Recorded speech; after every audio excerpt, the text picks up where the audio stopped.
Robbo, this game of cricket is pretty tough when you get to this level. You've got two teams really going at each other and not giving each other anything at all, are they? No, it's been a tough game. Took 2 days actually. I think we've done really well. Best day for batting today. We knew that with the toss yesterday. We were risking a little bit because if the ball were on the morning, they could put with a lot of pressure. But we did really well up till tea time and gave those wickets away at the end. Had a great morning session. As I say, best day for batting today. And I think we've done really well on the ball. On another day, I think we'd have had 5 down, but we've obviously dropped 2 crucial catches at the end, which has cost us. I thought you did recover well this morning. Great batting by James Treadwell and Ben Brown, of course, together. Yeah, no, we obviously. I think Warwickshire, not necessarily the best team, I think they're a tough team. Not saying they're not the best team as well, I'm not trying to be dismissive. I think they're one of the toughest teams in the county championship. And as you say, they don't give you an inch, but they obviously gave out a lot physically yesterday. Treaders and Ben got on top of them a little bit today. And it was a great little session for us to get us over 400, which we probably won. Well, we were hoping for more than expecting today, so that was fantastic. And I think we bowled really well since lunch onwards, really. As I say, without much luck, we felt we possibly could have had 2 more if the decisions would have gone differently. But as I say, put 2 difficult chances, 2 chances down at the end as well. But it's been hard fought. Fair play to watch, as I say. How would you see the game panning out from here? I suppose early wickets for Sussex on day 3. Well, look, it's been a good cricket wicket. There's just look, a batter gets in, it looks flat, doesn't it? And that's been all the case. Every time a batter's in, there's a partnership going, it looks flat. And then you get one, you always feel you can get another one. There's a huge LB when the youngster pads up. Another day that's out.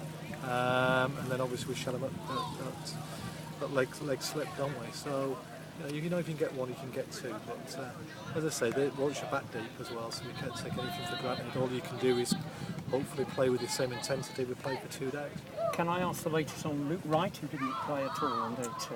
I got hit on the shoulder. Got flush on the shoulder off the bouncer from Rankin. So best practice is to ice every hour and try and get all the stiffness because he gladly then raise his arm. It's nothing threatening.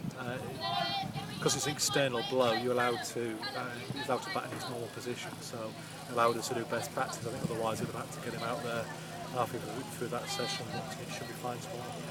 And Matt Pryor, we know, poor lad, he's having to have surgery.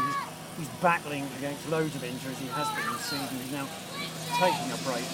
And of course, we just hope that he does get back to full-time international cricket. Well, Matt's a warrior, isn't he? The amount of test matches back-to-back have took its toll on him. And it was getting increasingly difficult. The media have hunted him mercilessly and made his position and Alistair Cook's job very, very difficult for any player to do. And that, with Matt carrying the injuries, it's probably got a bit too much, and he's done the right thing to pull him out. And as he said, he's a proud man, and the moment he feels he can't do himself justice and keep those high standards, he's done the right thing. He'll as he said in his interview, he'll take stock and then hopefully come back and be strong and get himself available for those test matches in West Indies in April. Because he hasn't looked right in the last game, I suppose, has he? No, but I mean, like, everybody scrutinises every move he does. I think it's almost making it impossible to do his job, as it is for the England captain, because every move they make is just under enormous pressure. And, if he'd got a stinker in the last test match at Trembridge, but he has physically, obviously, he's carrying, isn't he? He didn't go in the best of health. But Matt's a warrior, he's a proper soul, he's a tough guy. For him to say enough's enough, he must be hurting. And as I say, he can take stock of himself, do what he needs to do on his Achilles and his thigh and whatever else he's got, as I say, and then get himself ready to put his name properly in the ring for that West Indies tour, which, that's what he'll be zoning in on. Josh Butler comes in, and I suppose the future as much depends on how well he plays, really. Yeah, it does. Man in possession and all that type of thing, isn't he? But as I say, Matt's a warrior. No point worrying about what Josh is going to do. Josh Butler is obviously a very promising cricketer, but Matt will just worry about getting himself fit, getting himself hitting balls, and putting his name in the ring. And he's a tough cookie. And there's a lot of cricket. He's only 32. I think there's some of the stuff that's been said and written about and obituaries and that type of thing. It's a bit premature, as I say. He's got a lot of cricket international cricket left in him still. And Chris Jordan is in the squad for the 3rd test at the Rose Bowl. High hopes that he'll get selected this time. Well, you hope so, don't you, from Chris's point of view. He hasn't played for a month. he had 4 overs in the 2020 game.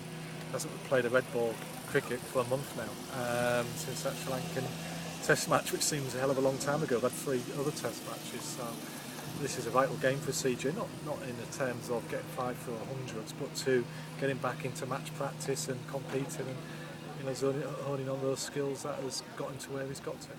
And Alistair Cook, what are your thoughts on him at the moment? Oh, look, I just think it becomes an impossible job. You guys are brilliant, aren't you? Not you particularly, but we just seem to hunt our sportsmen down. It's just relentless. I feel sorry for our sportsmen sometimes when they're at the top, because once they're on the other side of it, isn't it, and they'll become under pressure, we just hunt them down. Will you come through it, you think?